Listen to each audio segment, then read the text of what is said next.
video for you.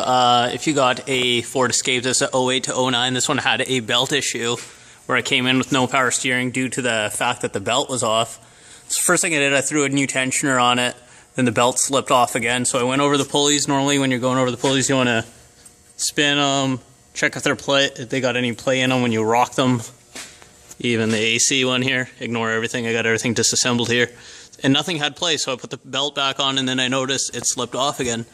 So when I put the belt on the third time, because it took me 3 times to figure this one out, while adjusting the tensioner, I was noticing that the AC was kind of shifting a little bit, and I was wondering why that was happening.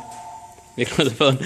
So what it was is that the AC bracket itself here snapped. It's supposed to look like this, and it cracked right there. And you can tell by the porosity of that casting, it's a dirty casting, pretty thin metal as well. So something to check out if you got one of these Ford Escapes. This one's a electric power steering model. I don't know if that's going to affect it or not, but shouldn't. But easy way to do this, drop off the AC compressor. You don't need to hang it. I'm doing that, but you got 1, 2 bolts up top, 1, 2, 3 bolts, and the electrical connector.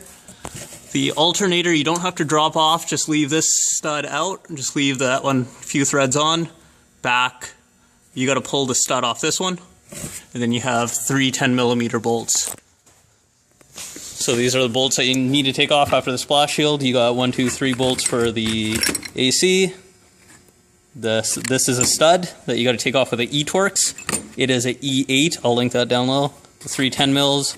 And this is the alternator top bolt, the one that's at 12 o'clock position. That's holding the alternator up from the top. I got the bolt from the bottom.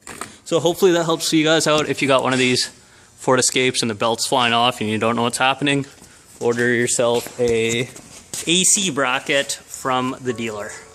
Alright, just got the new one from Ford. You see it's a much different design. So they beefed it up.